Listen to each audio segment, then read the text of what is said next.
राधे राधे दोस्तों, आज हम आपको एक अद्भुत कथा सुनाएंगे जो चोर के ऊपर मोर और शेर के ऊपर सवा शेर जैसी रोचकता से भरी हुई है। अगर आप हमारे चैनल पर पहली बार आए हैं तो कृपया हमारे चैनल को लाइक और सब्सक्राइब करना न भूलें। सेठ जी जब एक विशेष यात्रा पर निकले थे तो उनके साथ नाई भी था। चलते चलते वे एक अनोखे नगर में पहुंचे। इस नगर की शोभा ने उन्हें यहीं ठहरने का निर्णय लेने पर विवश कर दिया। नगर में प्रवेश करते समय नाई ने देखा कि एक युवक चक्की के दो पाटों को एक लकड़ी में बांधकर सड़क पर लुढ़काते हुए ला रहा था। तभी एक घोड़े पर सवार मर्दाना भेष में एक स्त्री वहां पहुंची और उसने उस युवक पर बिना किसी चेतावनी के हंतर बरसाने शुरू कर दिए। बेचारा युवक हाथ जोड़कर क्षमा याचना करने लगा। उसकी बार बार की विनती सुनकर वह स्त्री कुछ नरम पड़ी और हंतर चलाना बंद कर दिया। फिर घोड़े को तेज गति से दौड़ाती हुई वहां से चली गई। ये घटना नाई के लिए रहस्य का कारण बन गई। नाई अपने सेठ के पास पहुंचा और इस विचित्र घटना का कारण जानने की जिज्ञासा प्रकट की। सेठ ने कहा, पहले अपने काम पूरे कर लो, रात में मैं तुम्हें इसका रहस्य बताऊंगा। नाई ने फटाफट खाना बनाया, खुद भी खाया और सेठ को भी खिलाया क्योंकि उसकी जिज्ञासा चरम पर थी। रात के समय सेठ ने कहा, इस नगर में रामू नाम का एक ठग रहता है। रामू के पिता का निधन हो चुका है और उसके परिवार में केवल उसकी मां और वह ही है। रामू ठगी के सहारे अपना जीवन यापन करता है। एक दिन उसकी मां बहुत चिंतित और उदास थी। रामू ने पूछा, मां तुम इतनी चिंतित क्यों हो? उसकी मां ने जवाब दिया, बेटा मैं सोच रही हूं कि अब तुम्हारी शादी कर दो। मेरे बाद तुम्हारी देखभाल कौन करेगा? तुम्हारे खाने पीने का ध्यान कौन रखेगा? यही बात मुझे परेशान कर रही है।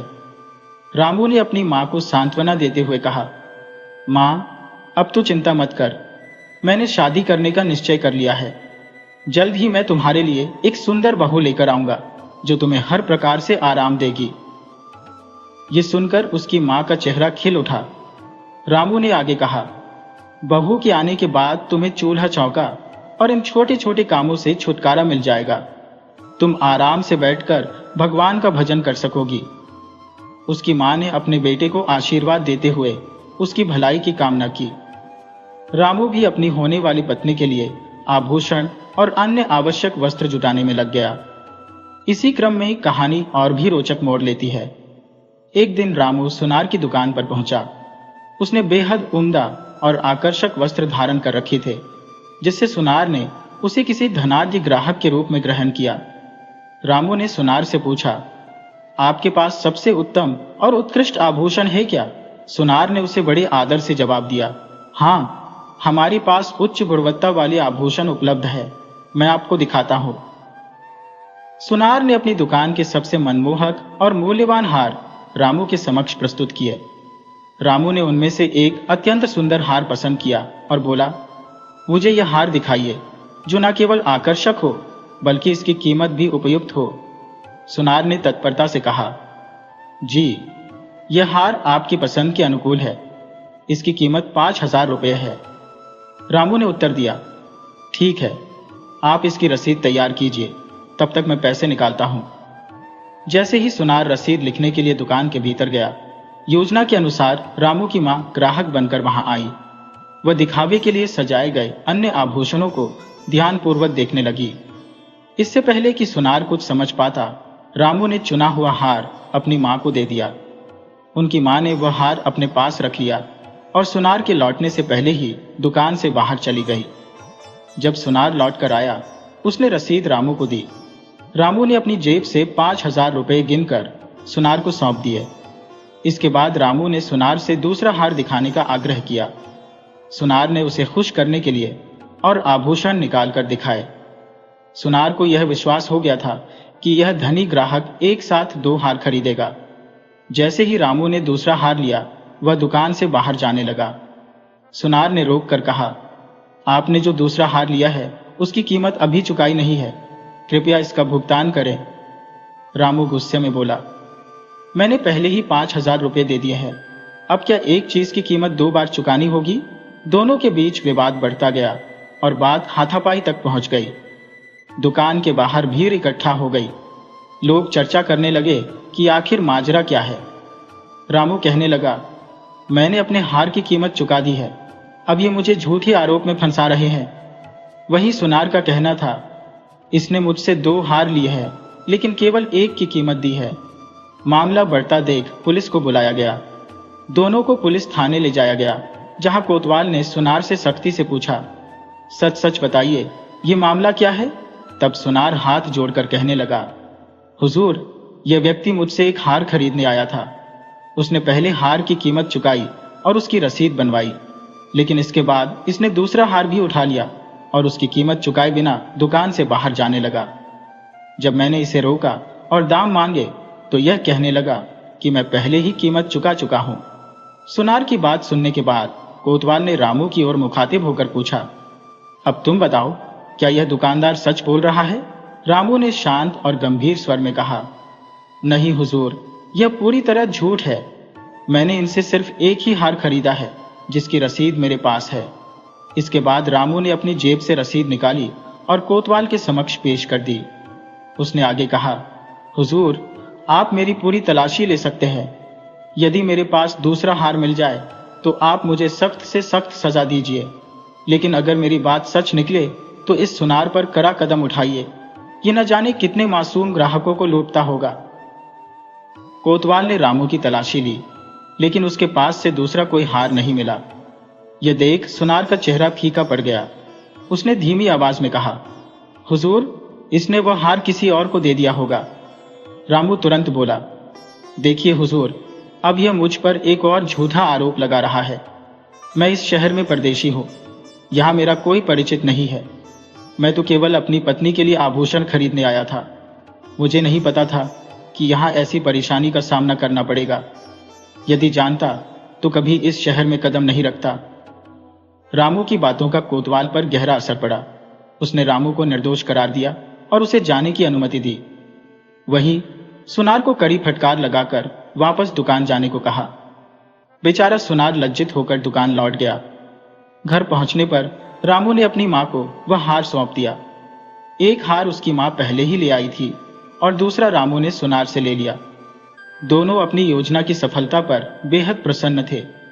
अगले दिन रामू ने एक और ठगी की योजना बनाई। इस बार वह एक दवाई की दुकान पर गया और 2 किलो जलेबियां खरीदी। फिर वह नगर के बाहर एक सुनसान रास्ते पर पहुंचा। वहां उसने उन जलेबियों में कांटों से छेद किए और पास के बबूल के पेड़ पर चढ़कर उन्हें टांग दिया। कुछ जलेबियां उसने अपने पास भी रख ली। कुछ समय पश्चात रामू ने देखा कि एक व्यक्ति घोड़े पर सवार होकर उसकी ओर बढ़ रहा है। उस घोड़े पर तरह तरह का सामान लदा हुआ था और वह घोड़ा भी बेहद उम्दा नस्ल का प्रतीत हो रहा था। रामू ने तुरंत ही उस आदमी को अपना शिकार बनाने का निश्चय कर लिया। जैसे ही वह व्यक्ति उसके पास पहुंचा, रामू ने मुस्कुराते हुए कहा, आओ भाई, धूप बहुत तेज है, थोड़ी देर यहां छाया में आराम कर लो। घुड़सवार ने उसकी बात मानते हुए कहा, धूप सचमुच बहुत कड़ी है, चलो कुछ पल रुक जाता हूं। घुड़सवार जब रामू के पास बैठा तो रामू ने उसे जलेबियां पेश की। पहले तो वह अनजान व्यक्ति झिझका, लेकिन रामू के आग्रह पर उसने एक जलेबी खा ली। जलेबी का स्वाद लेते ही उसने कहा, यह तो सचमुच में बहुत स्वादिष्ट है। पहले तो मुझे लगा कि अनजान व्यक्ति से कुछ भी लेना सही नहीं है, लेकिन अब लगता है कि मेरा निर्णय सही था। रामू ने चतुराई से कहा, देखो भाई, ये साधारण मिठाई नहीं बल्कि फल है। अभी मैंने पास के एक पेड़ से तोड़कर लाया है। अजनबी ने आश्चर्य से कहा, नहीं भाई, ये जलेबी है, इसे तुम फल क्यों कह रहे हो। रामू मुस्कुराते हुए बोला, भाई, तुम्हें भ्रम हो रहा है, यह सच में फल है। अगर यकीन न हो तो मेरे साथ आओ, मैं तुम्हें वह पेड़ दिखा देता हूं जहां से मैंने इन्हें तोड़ा है। रामू की बातों में आकर घुड़सवार तैयार हो गया। रामू उसे बबूल के पेड़ के पास ले गया और उस पर पहले से लटकाई हुई जलेबियां दिखाते हुए कहा, देख लो, अपनी आंखों से देख लो, ये रहे पेड़ पर लगे फल। घुड़सवार को विश्वास हो गया और भूख से मजबूर होकर उसने लालच में घोड़े की लगाम रामू को थमाते हुए कहा, भाई, तुम घोड़े को पकड़ो, मैं पेड़ पर चढ़कर कुछ और फल तोड़ लाता हूं। जैसे ही घुड़सवार पेड़ पर चढ़ा, रामू फुर्ती से घोड़े पर सवार हो गया और तेजी से उसे दौड़ा ले गया। पेड़ पर बैठे घुड़सवार को कुछ समझ आता, उससे पहले ही रामू घोड़े समेत वहां से फरार हो चुका था। जैसे ही घोड़े की पीठ पर रामू ने जोरदार हंटर मारा, घोड़ा पवन से भी तेज गति से दौड़ने लगा। ये देखकर परदेसी बुरी तरह घबरा गया। वह हड़बड़ाकर बबूल के पेड़ से नीचे कूदा और चिल्लाने लगा, पकड़ो पकड़ो! लेकिन घोड़े और आदमी की रफ्तार की बराबरी कहां हो सकती थी। रामू पलक झपकते ही उसकी आंखों से ओझल हो गया। परदेसी बेबस और निराश होकर अपनी आवाजें गूंजाता रह गया। इसी बीच रामू घोड़े पर सवार होकर तेजी से आगे बढ़ रहा था कि उसे रास्ते में एक बुढ़िया दिखाई दी, जो अपनी युवा बेटी के साथ शहर की ओर पैदल जा रही थी। ये दृश्य देखकर रामू का शैतानी दिमाग एक और चाल चलने के लिए सक्रिय हो गया। रामू ने घोड़े को बुढ़िया के पास रोका और बड़े विनम्र स्वर में पूछा, माई, क्या तुम कहीं दूर से पैदल आ रही हो? बुढ़िया ने जवाब दिया, हाँ बेटा, हम 5 कोस दूर से पैदल चलकर आ रहे हैं। हमें शहर में अपने रिश्तेदार के यहां पहुंचना है। रामू ने चालाकी से कहा, माई, इतनी लंबी यात्रा के बाद तुम जरूर थक गई होगी। आओ, मेरे घोड़े पर बैठ जाओ, मैं तुम्हें शहर तक छोड़ ही दूंगा। बुढ़िया ने कहा, बेटा, मैं तो आदत की वजह से ज्यादा थकी नहीं हूं, लेकिन मेरी बेटी थक चुकी है। वह इतनी लंबी दूरी पैदल चलने की आदी नहीं है। यदि तुम वाकई भले इंसान हो तो इसे घोड़े पर बैठा लो। रामू ने मुस्कुराते हुए हामी भरी और बुढ़िया की बेटी को अपने घोड़े पर बैठा लिया। बुढ़िया पैदल चल रही थी और रामू धीरे धीरे घोड़ा आगे बढ़ाते हुए उससे बातें करता जा रहा था। बातचीत का सिलसिला कुछ देर तक यूं ही चलता रहा। कुछ दूर चलने के बाद बुढ़िया ने कहा, बेटा, सच में तू बड़ा नेकदिल और भला आदमी है। आजकल ऐसे लोग कहाँ मिलते हैं। लेकिन बेटा, तेरा नाम तो बता दे, तेरा नाम क्या है? रामू ने तुरंत जवाब दिया, माई, मेरा नाम है राजा जमाई राजा। इतना कहते ही रामू ने घोड़े को एड़ मारी और घोड़ा हवा से बातें करने लगा। घोड़े की तेज गति के साथ रामू उस बुढ़िया की बेटी को लेकर भाग निकला। पीछे छूट गई बुढ़िया यह सब देख दहाड़ मारकर चिल्लाने लगी, अरे जमाई राजा, रुको! मेरी बेटी को कहां लेकर भाग रहे हो? कोई मेरी मदद करो! जमाई राजा मेरी बेटी को भगाए ले जा रहा है। बुढ़िया की आवाज सुनकर राहगीर हंसने लगे और बोले, अरे माई, तेरी बेटी को तेरा जमाई ही तो लेकर जाएगा। इसमें शोर मचाने की क्या बात है? जमाई राजा तो अपनी पत्नी को ही साथ ले जाएगा, इसमें गलत क्या है? बेचारी बुढ़िया इस तानों और हंसी के बीच अपनी बेबसी पर रोने लगी। वह बार बार चिल्लाती रही, यह कोई जमाई नहीं है, वह मेरी बेटी को धोखे से ले गया है। लेकिन राहगीरों ने उसकी बात को मजाक समझकर अनसुना कर दिया। रामू अपनी चालाकी और शैतानी से फिर एक बार सफल हो गया और बुढ़िया हाथ मलते हुए वहीं खड़ी रह गई। उसकी बेबस पुकारें उस शातिर ठग तक नहीं पहुंच सकी, जो अब उसकी बेटी को लेकर आंखों से ओझल हो चुका था। रामू, जो अपनी शातिर चालों में माहिर था, उस युवती को अपने घर ले आया। जैसे ही उसने दरवाजा बंद किया, लड़की ने जोर जोर से चीखना शुरू कर दिया। लेकिन रामू ने तुरंत उसका मुंह कपड़े से बांध दिया और उसके हाथ पैर भी कसकर बांध दिए ताकि वह भागने की कोशिश न करे।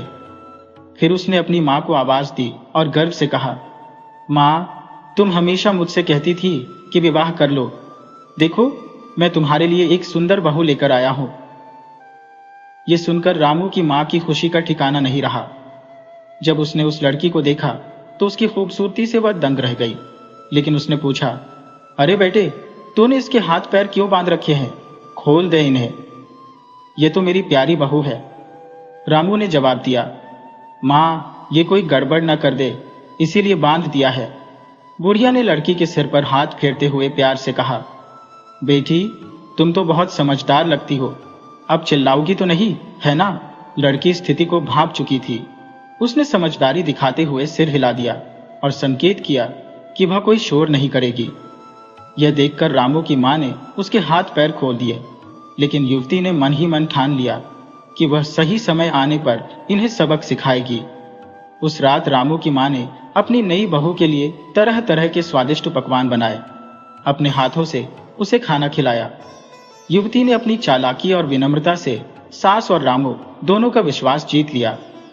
अगली सुबह युवती ने रामू से कहा, सुनिए, अब मैंने तय कर लिया है कि मैं आपकी पत्नी बनकर इस घर में रहूंगी, लेकिन इससे पहले मुझे गृहस्थी जमानी पड़ेगी। इसके लिए कुछ सामान लाना होगा। आप ऐसा करें, बाजार से एक चक्की ले आइए। मैं अपने हाथों से आटा पीसकर आपके लिए भोजन तैयार किया करूंगी। रामू को यह सुनकर बहुत खुशी हुई। उसे लगा कि लड़की अब पूरी तरह से समर्पित हो चुकी है। वह बेफिक्र होकर चक्की खरीदने के लिए बाजार चला गया, लेकिन रामू को यह अंदाजा नहीं था कि लड़की के मन में कोई और ही योजना चल रही थी। लड़की ने रामू और उसकी मां का विश्वास जीतने के साथ ही अपनी चाल चलने की तैयारी कर ली थी। कहते हैं ना, त्रिया चरित्र का भेद कोई नहीं जान पाया। उसकी असली योजना को समझ पाना रामू के बस की बात नहीं थी। वह इस बात से अनजान था कि उसकी नई बहू किस तरह उसे अपने जाल में फंसाकर पलायन की तैयारी कर रही थी। रामू, जो लड़की की बातों में पूरी तरह खो चुका था, बिना कुछ सोचे समझे बाजार की ओर बढ़ गया, यह सोचते हुए कि अब सब कुछ सही हो चुका है। लेकिन वह यह नहीं जानता था कि उसका खेल पलटने वाला है। जब उस युवती को विश्वास हो गया कि रामू अब काफी दूर निकल चुका है, तो उसने धीरे धीरे उठकर भीतर से दरवाजे की कुंडी बंद कर दी। फिर उसने तेज कदमों से रामू की मां की ओर रुख किया। रामू की मां उम्र दराज और कमजोर थी, इसलिए युवती ने एक शिकारी की फुर्ती से उस पर झपट्टा मारा। उसने रामू की मां को अधमरा कर दिया, उसके हाथ पांव बांध दिए और मुंह पर कपड़ा कसकर उसे एक कोने में पटक दिया। अब युवती ने घर की तलाशी लेनी शुरू कर दी। उसने घर के हर कोने को खंगालते हुए मूल्यवान वस्त्र, गहने, पैसे और संपत्ति को ढूंढ ढूंढ कर एक बड़े थैले में भर लिया। ये सब वही चीजें थी जिन्हें रामू ठगी करके लाया करता था। इसके बाद उसने अपने जनाने वस्त्र बदलकर मर्दाना पोशाक पहन ली और पुरुष का रूप धर लिया। थैले को उसने घोड़े की पीठ पर रखा और स्वयं भी सवार होकर बड़ी शान से घर से बाहर निकल गई। रामू की मां बेबस होकर यह दृश्य देखती रह गई। अब युवती के इस चतुराई भरे पलटवार ने साबित कर दिया कि ठग रामू के ऊपर सवा सेर भारी पड़ चुका था। युवती जब मर्दाने भेष में घोड़े पर सवार होकर बाजार पहुंची, तो उसने देखा कि सामने से रामू आ रहा था। रामू बड़ी मुश्किल से चक्की के दोनों पाटों को लकड़ी के डंडे में फंसाकर घसीटते हुए ला रहा था। युवती ने रामू के पास जाकर अपने घोड़े को रोका और सख्त लहजे में बोली, अरे नालायक, ये क्या कर रहा है? सरकारी सड़क पर चक्की के पाट घसीटकर उसे खराब कर रहा है। इतना कहते ही उसने रामू की पीठ पर 4 हंटर जमा दिए। रामू दर्द से बिलबिला उठा और बार बार हाथ जोड़कर माफी मांगने लगा। रामू ने युवती को बिल्कुल नहीं पहचाना, क्योंकि मर्दाना भेष में वह उसे कोई बड़ा अधिकारी समझ बैठा था। युवती ने हंटर समेटा और घोड़े को एड़ लगाते हुए तेजी से एक दिशा में दौड़ गई। रामू को सपने में भी यह अंदाजा नहीं था कि जिस लड़की को वह ठग कर लाया था, वह उसे इस तरह मात देगी। युवती रामू और उसकी मां को सबक सिखाकर वह सब मूल्यवान सामान लेकर चली गई, जिन्हें रामू ने अब तक ठगी से जमा किया था। कहानी का यही सार है कि ठगी करने वालों के ऊपर भी कभी कभी सवा शेर भारी पड़ जाता है। अगर आपको यह कहानी रोचक लगी हो तो कृपया इसे लाइक करें, चैनल को सब्सक्राइब करें और अपने दोस्तों के साथ शेयर करें। राधे राधे।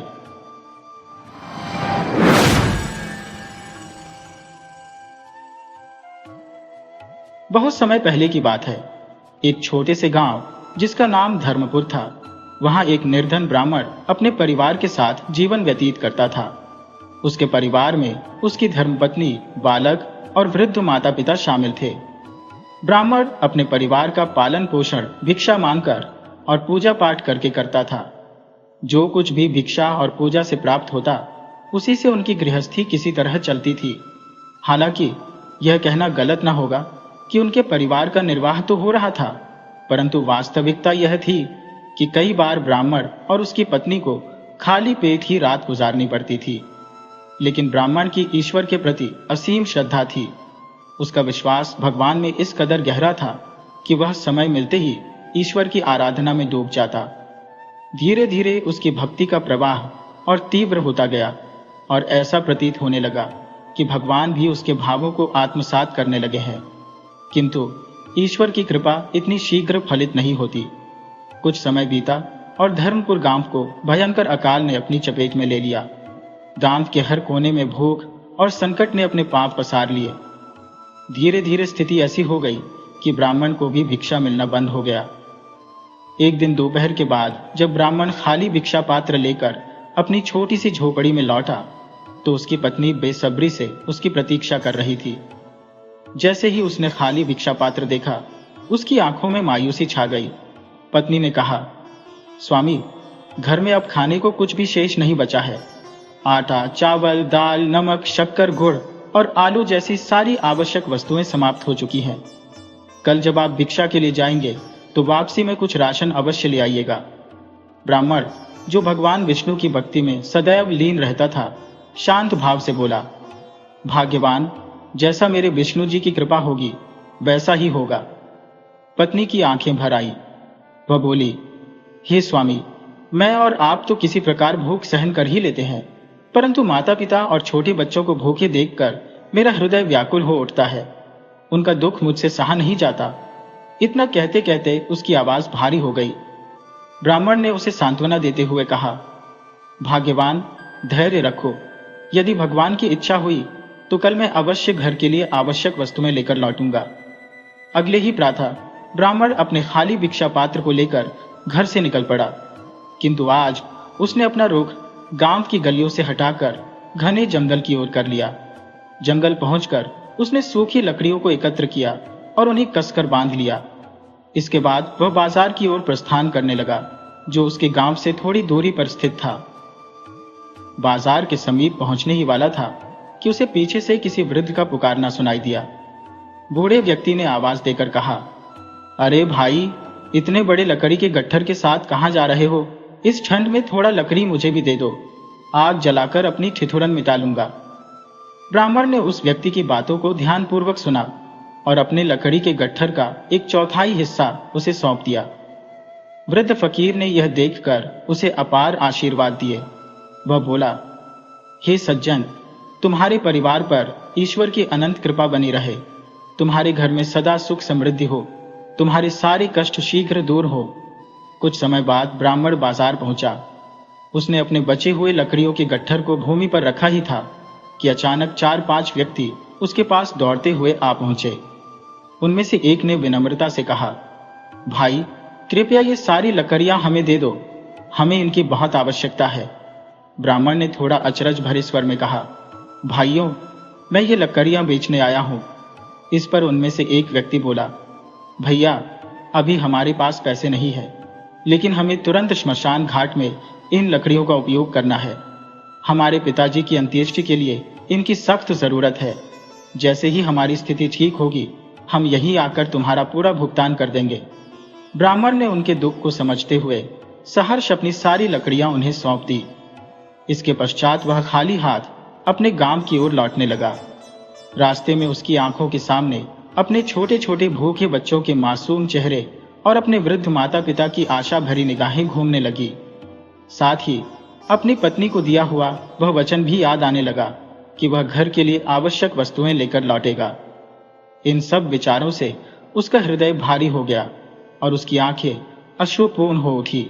चलते चलते उसके गालों पर आंसुओं की बूंदें लुढ़कती रही, परंतु मन में कहीं न कहीं यह संतोष भी था कि उसने किसी और के दुख को कम किया है। आज अरुणा ने अपनी दिनचर्या से इतर कुछ नया करने की ठानी, परंतु परिणाम स्वरूप उन्हें धन लाभ की कोई संभावना प्राप्त नहीं हो सकी। फिर भी उस ब्राह्मण के हृदय में अपने पालनहार भगवान श्री विष्णु के प्रति अडिग विश्वास था। संध्या का समय निकट आ चुका था और ब्राह्मण के लिए अपने कदमों को घर की ओर बढ़ाना कठिन प्रतीत हो रहा था। पत्नी से किया गया वादा पूरा न कर पाने का बोझ उनके मन को व्यथित कर रहा था। गांव के प्रवेश से पहले मार्ग में एक विशाल पीपल का वृक्ष खड़ा था, जहां ब्राह्मण प्रायः ध्यानस्थ होकर प्रभु के नाम का कीर्तन किया करते थे। आज जब उनके अंतर्मन में निराशा की आंधी चल रही थी, तो वह वृक्ष के नीचे जाकर बैठ गए। उन्होंने अपना समस्त दुख और चिंताएं भगवान को अर्पित कर भजन कीर्तन आरंभ कर दिया। उनकी यह अपार श्रद्धा और भक्ति देखकर भगवान श्री विष्णु का हृदय दया से भर गया। उन्होंने अपने भक्त की सहायता का निश्चय किया। भगवान ने मानव रूप धारण कर ब्राह्मण की कुटिया का द्वार खटखटाया। दरवाजा खोलते ही ब्राह्मण की पत्नी ने प्रश्न किया, आप कौन है? भगवान मुस्कुराते हुए बोले, देवी, सेवक की पहचान क्या होती है? जैसे आपके पति अपने आराध्य के सेवक है, वैसे ही मैं उनका सेवक हूँ। ये राशन का सामान ब्राह्मण जी ने मेरे द्वारा भेजा है, कृपया इसे स्वीकार करें। ये सुनकर ब्राह्मण की पत्नी ने द्वार पूरा खोल दिया। फिर जो दृश्य सामने आया उसने उन्हें विस्मित कर दिया। घर में इतना राशन आने लगा कि प्रत्येक कोना भर गया। पत्नी ने आश्चर्यचकित होकर पुनः पूछा, क्या सच में यह सब मेरे पति ने भिजवाया है? भगवान बोले, हाँ देवी, आज किसी सच्चे दानी ने उनके भिक्षा पात्र में भरपूर दान दिया है, उसी का यह प्रतिफल है। अब और स्थान बताइए, क्योंकि यह आशीर्वाद अनवरत आने वाला है। धीरे धीरे संध्या ने विदा ली और रात का अंधकार अपनी चादर फैलाने लगा। घर में भरा हुआ सामान देखकर बच्चे अत्यंत प्रसन्न हो गए।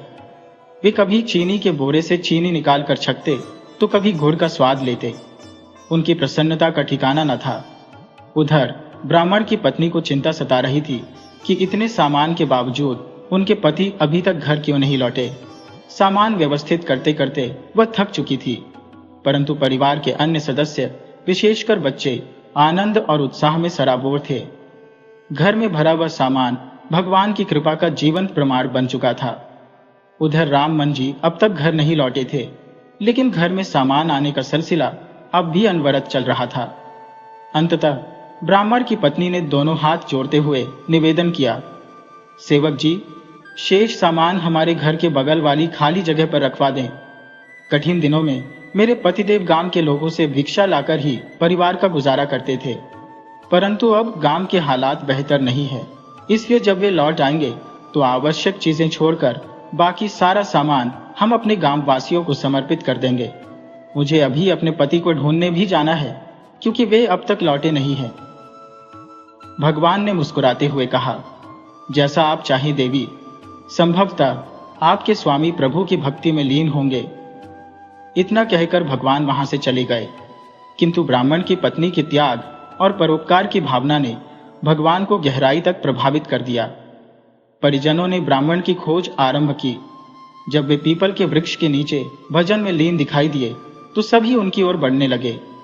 परिजनों को अपनी ओर आते देखकर ब्राह्मण चिंतित हो गए कि शायद परिवारजन भूख से व्याकुल होकर उन्हें ढूंढने निकले हैं। इसके पहले कि ब्राह्मण कुछ बोलते, उनकी पत्नी ने कहा, स्वामी, आज दान में आपको इतना सामान कैसे मिल गया? यह सुनकर ब्राह्मण क्षण भर के लिए अचंभित हो गए, परंतु बच्चों के हर्षित चेहरों को देखकर उन्हें समझ आ गया कि यह प्रभु की कृपा के सिवाय और कुछ नहीं हो सकता। पत्नी ने आगे कहा, स्वामी, हमारा भाग्य कैसा अद्भुत है कि दानदाता आपके आने से पहले ही घर में इतना सारा सामान पहुंचा गया। अब घर का हर कोना भर चुका है। मैंने शेष सामान बाहर रखवा दिया है, क्योंकि घर में और जगह नहीं है। ये सुनकर ब्राह्मण मुस्कुराए और बोले, देवता की कृपा ऐसी ही होती है। जब वे देना प्रारंभ करते हैं तो लेने वाले थक जाते हैं, परंतु उनकी कृपा का भंडार कभी खाली नहीं होता। घर लौटने के बाद ब्राह्मण और उनकी पत्नी ने अपनी आवश्यकता का सामान रखकर शेष सभी चीजें गांववासियों में बांट दी। गांव के लोग उनकी उदारता और निःस्वार्थ भाव से इतने प्रभावित हुए कि उनका हृदय कृतज्ञता से भर गया। भगवान की कृपा से न केवल ब्राह्मण का परिवार बल्कि पूरा गांव सुख शांति से समृद्ध हो गया। जहां सच्चे भक्त और प्रभु का आशीर्वाद हो, वहां दुख टिक ही नहीं सकता। चारों ओर सुख शांति का साम्राज्य स्थापित हो गया। इस प्रकार सच्चे भक्त ब्राह्मण की अडिग भक्ति ने भगवान को भी उनके सामने प्रकट होने के लिए विवश कर दिया।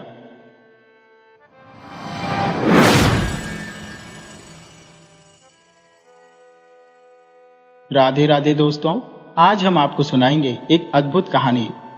अगर आप हमारे चैनल पर नए हैं तो कृपया इसे लाइक करें, सब्सक्राइब करें और शेयर करना न भूलें। कहानी की शुरुआत होती है एक अनोखी संवाद से। गांव से नागा किया, नागा से बबूला, बा से हंसा किया, पर मन नहीं बदला। यह संदेश हमें बताता है कि ईश्वर ने इस सृष्टि में अनेक जीवों की रचना की है। मनुष्य, पशु, पक्षी, कीट और पतंग, सभी की प्रवृत्तियां भिन्न भिन्न है। किसी की प्रकृति को बदला नहीं जा सकता, चाहे प्रयास कितना भी क्यों ना हो। बहुत समय पहले की बात है। कैलाश पर्वत पर माता पार्वती और भगवान शिव गहन चिंतन में लीन थे। एक दिन माता पार्वती ने भोलेनाथ से कहा, प्रभु, आपने जो यह संसार रचा है, यह कैसा है? भगवान शिव ने मुस्कुराते हुए पूछा। पार्वती जी, आज आपको ऐसा प्रश्न पूछने की प्रेरणा कैसे मिली? माता ने उत्तर दिया, प्रभु, यदि आपकी कृपा हो तो मैं इस संसार को स्वयं अपनी आंखों से देखना चाहती हूँ। भोलेनाथ ने कहा, प्रिय, संसार को देखकर आप क्या करेंगी? यह स्थान सुख दुख का मेला है। लेकिन माता पार्वती ने जिद करते हुए कहा, स्वामी, मैं फिर भी देखना चाहती हूँ। भगवान शिव ने कहा, ठीक है, परंतु आपको मेरी एक बात माननी होगी। संसार में दुखों का सागर है, वहां के दृश्य देखकर विचलित न होना। माता पार्वती ने सहमति जताई। अगले दिन सुबह भगवान शिव और माता पार्वती ने संसार के भ्रमण का निश्चय किया। शिवजी ने माता को आकाश मार्ग से अपने रचे हुए संसार की शोभा दिखानी आरंभ की। सबसे पहले वे उन्हें झीलों, झरनों और पहाड़ों की अद्वितीय सुंदरता दिखाने ले गए। चारों ओर हरियाली थी। बाग बगीचों में रंग बिरंगे पुष्प खिले हुए थे। कोयल की मधुर कूक वातावरण को और मनमोहक बना रही थी। झरनों का कलकल प्रवाह मानो प्रकृति का मधुर संगीत प्रस्तुत कर रहा था। माता पार्वती संसार के सौंदर्य को देखकर भाव विभोर हो गईं। यह दृश्य उनके हृदय को आनंद से भर रहा था। लेकिन जैसे ही भगवान शिव उन्हें आगे ले गए, सुबह की नर्म धूप में चलते चलते माता पार्वती की दृष्टि एक खेत पर पड़ी। वहां उन्होंने देखा कि एक कौआ गंदगी में मुंह डालकर भोजन कर रहा था। इस दृश्य ने माता पार्वती के मन को क्षुब्ध कर दिया। विचलित होकर माता बोली, हे प्रभु, ये कैसी रचना है आपके इस संसार की, जहां सुबह सुबह सभी जीव भगवान का नाम लेकर दिन की शुरुआत करते हैं, वहीं यह कौवा गंदगी में मुंह मार रहा है। इस दयनीय स्थिति को देखकर मेरा हृदय भारी हो रहा है। आपसे प्रार्थना है कि इस जीव का कष्ट दूर करें। भोलेनाथ गंभीर स्वर में बोले, प्रिय, मैंने पहले ही बताया था कि संसार में हर प्राणी अपने कर्मों का फल भोगता है। तुमसे कहा था कि किसी के कष्ट को देखकर विचलित मत होना, लेकिन तुम अपनी जिद पर अड़ी हो। माता पार्वती दृढ़ता से बोली, प्रभु, मैं आगे तभी चलूंगी जब इस कौए की दुर्दशा का समाधान किया जाएगा। भगवान शिव ने गहरी सांस लेते हुए कहा, देवी, तुमने हट पकड़ ली है। ठीक है, बताओ, तुम इस कौए के लिए क्या चाहती हो? माता पार्वती ने निवेदन किया, प्रभु, इसे ऐसी योनि प्रदान करें जिससे यह गंदगी न खाए और इसका जीवन सुधर जाए। भोलेनाथ ने सहमति जताते हुए कौए को उसकी वर्तमान योनि से मुक्त कर नाग की योनि में परिवर्तित कर दिया। माता पार्वती और भगवान शिव अपने स्थान कैलाश पर्वत लौट गए। लेकिन कहानी यही समाप्त नहीं हुई। नाग, जो पहले कौआ था, अपनी नई योनि में असहज था। उसे नागों के स्वाभाविक आहार और व्यवहार का कोई ज्ञान नहीं था। वह गंदगी नहीं खा सकता था और उसे यह भी पता नहीं था कि नाग क्या खाते हैं। भूख से व्याकुल वह तड़पने लगा, असहाय होकर जीवन यापन करने लगा। इस घटना ने दर्शाया कि हर जीव अपनी प्रकृति और कर्मों के अनुसार जीवन जीता है। किसी भी प्राणी की प्रकृति को बदलने का प्रयास उसके जीवन में और अधिक कठिनाइयां ला सकता है। इधर 2 दिन बीतने के बाद माता पार्वती को उस नाग की याद आई जिसे कौए से परिवर्तित किया गया था। माता पार्वती ने भगवान भोलेनाथ से कहा, हे प्रभु, मुझे उस नाग की स्थिति का ख्याल आ रहा है, चलिए उसकी खैर खबर लेते हैं। भोलेनाथ ने माता पार्वती की इच्छा का मान रखते हुए कहा, चलिए देवी, कल प्रातः चलकर उसकी स्थिति देख आते हैं। अगली सुबह आकाश मार्ग से यात्रा करते हुए दोनों उस स्थान पर पहुंचे।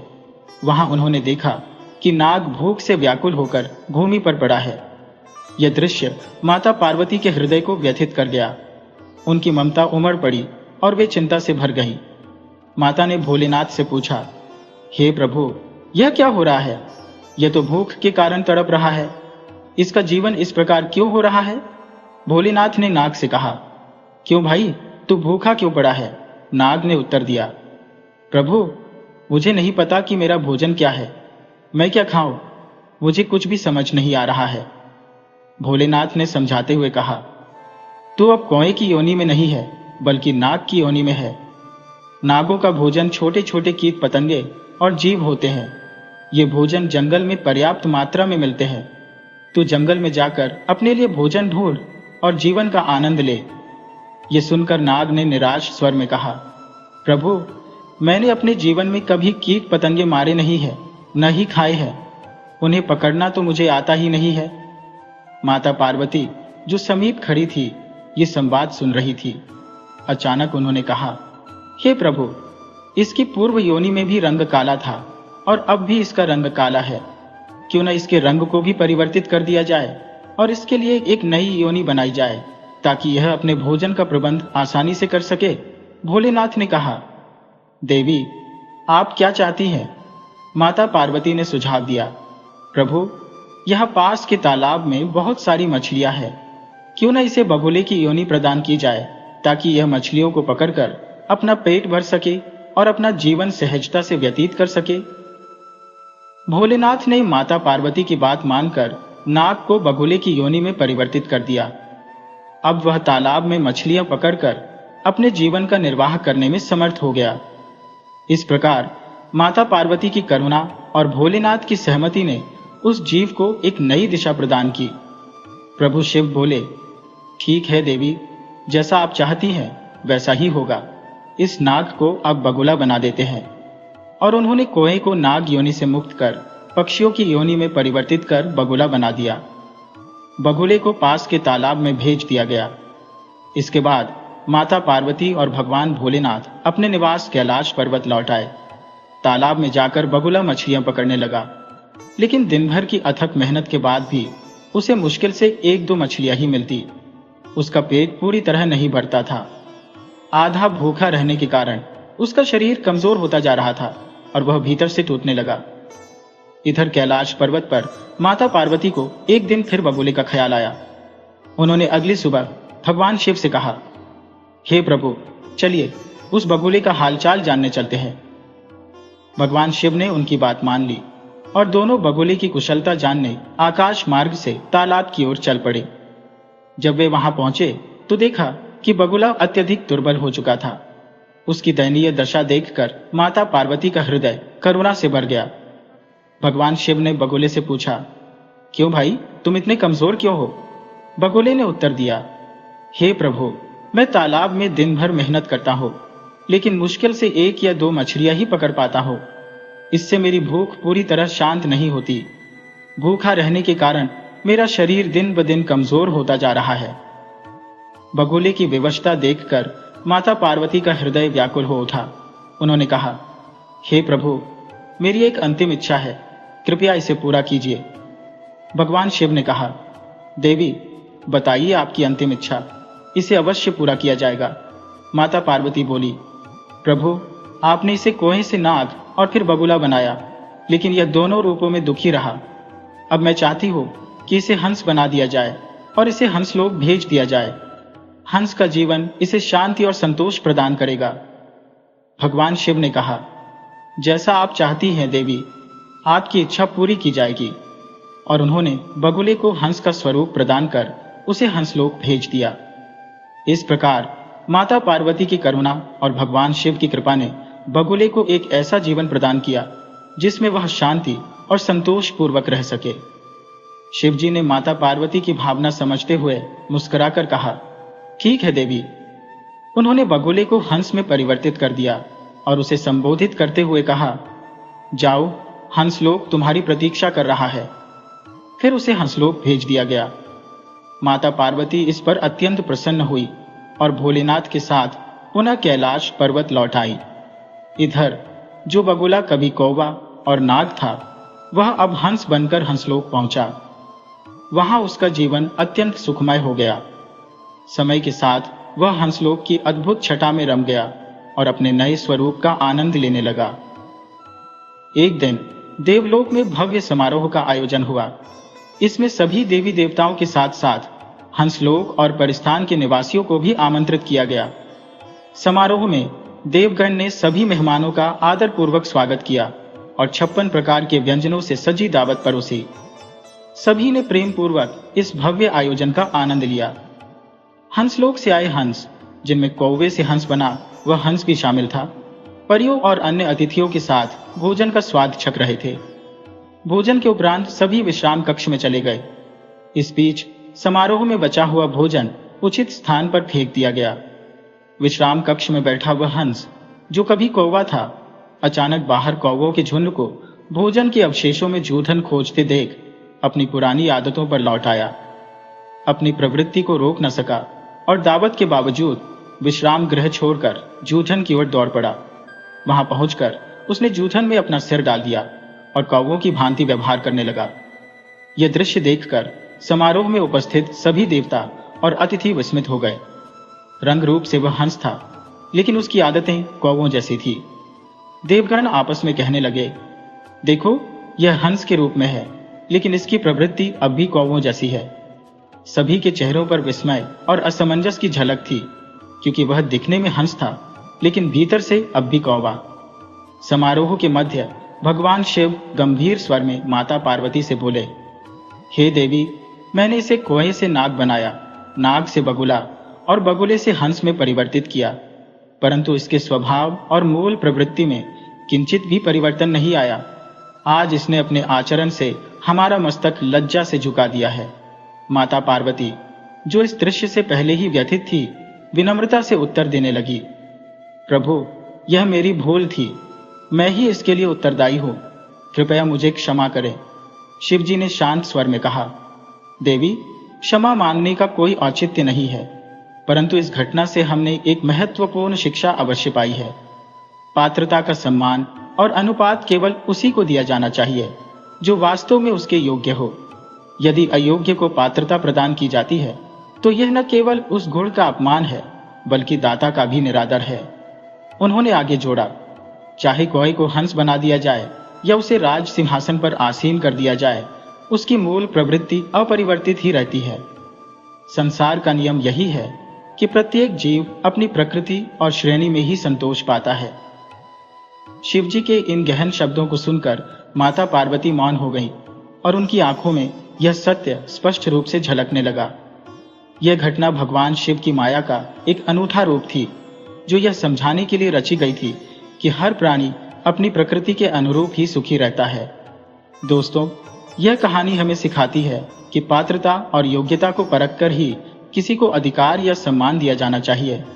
यदि आपको यह कथा प्रेरणादायक लगी हो तो कृपया हमारे चैनल को लाइक, सब्सक्राइब और शेयर करें। राधे राधे।